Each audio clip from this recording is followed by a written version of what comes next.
He's sitting on a cold curb outside a bar in Los Angeles, blood running down his face, pooling into his beard. Someone hands him a towel. Another voice says, "Don't move your eye." 140 stitches later, the mirror gives him a scar that never fades. A reminder, not of fame, of how fast everything can turn. This is years before billion-dollar movies, before red carpets, before the world learned how to pronounce his name. This is Jason Momoa realizing, again, that nothing in his life comes without a price. You don't get storms without pressure.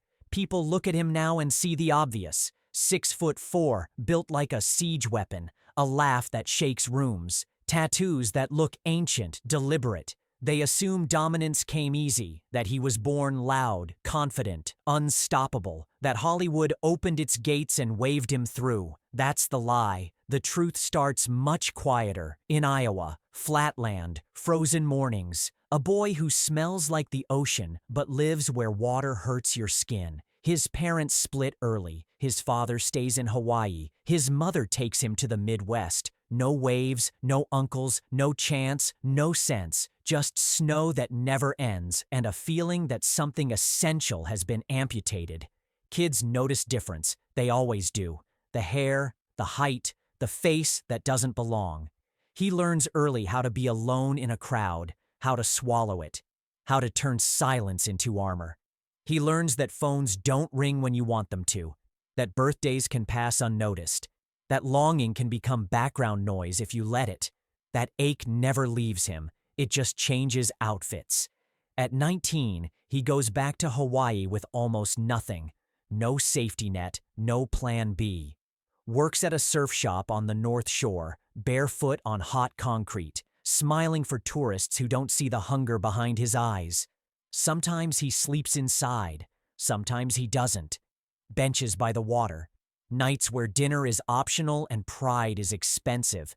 The ocean is right there, but even that feels like something he doesn't fully deserve yet. Then a stranger walks in, a designer, a look, a sentence that sounds like a joke. "You should model."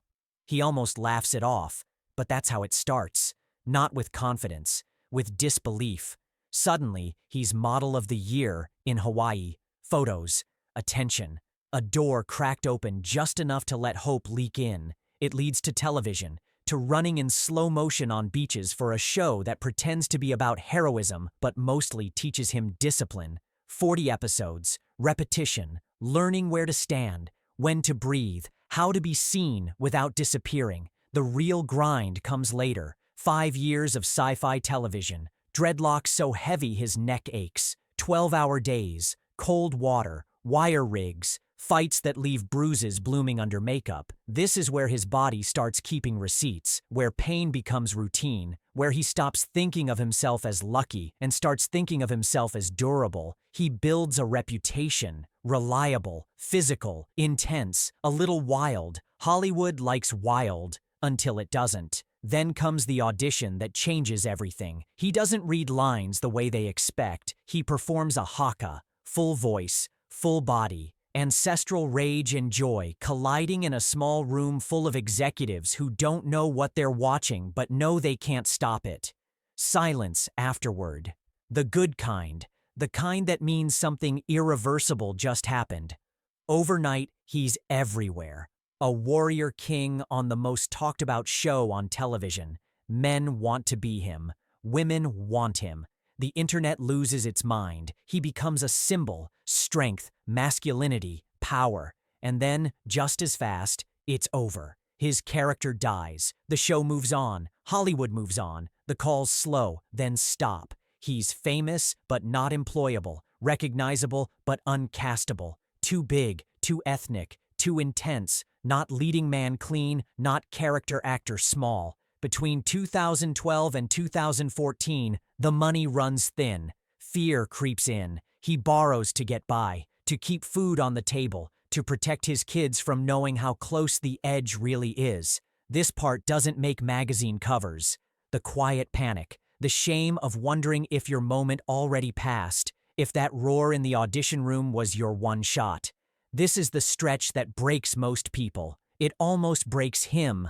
What keeps him upright is family, A woman he'd loved since childhood, long before he knew her name.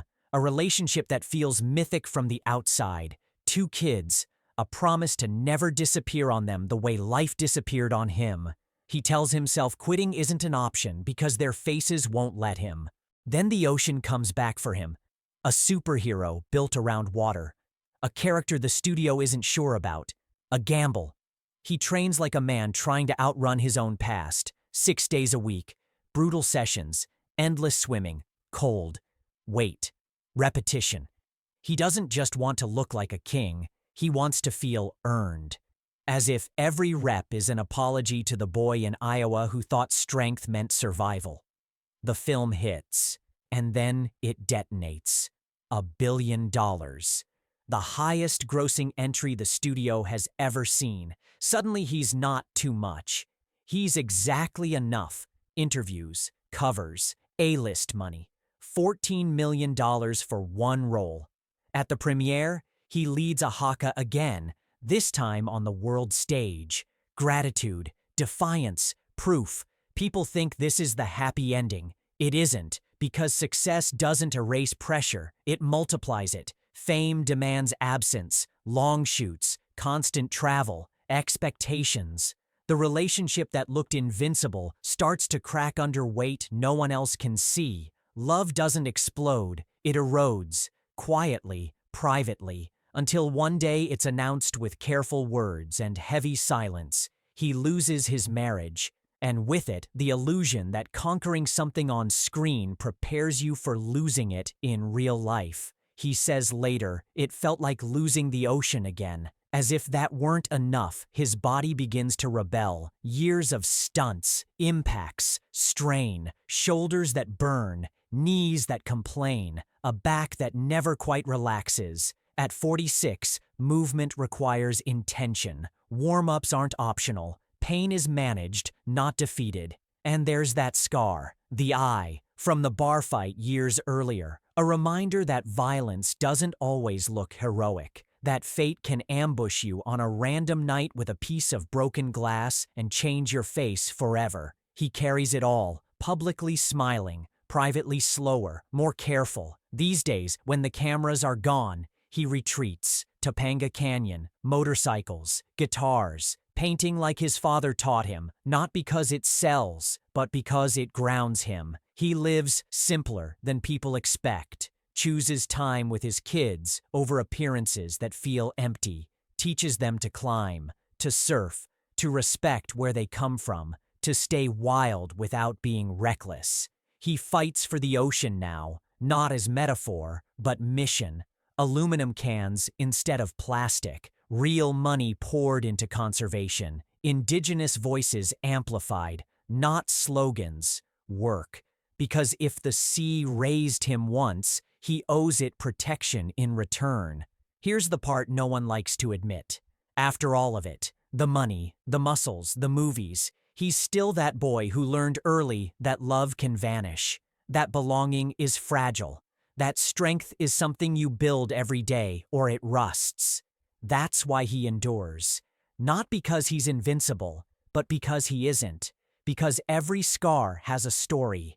Because every role is a negotiation with pain he already understands. Because when the storm hits, he doesn't pretend it isn't raining. He stands anyway, not as a god, not as a king, as a man who learned that survival isn't about winning. It's about refusing to sink when the tide pulls hard. And the waves, they never stopped calling him. They just wanted to see if he'd answer.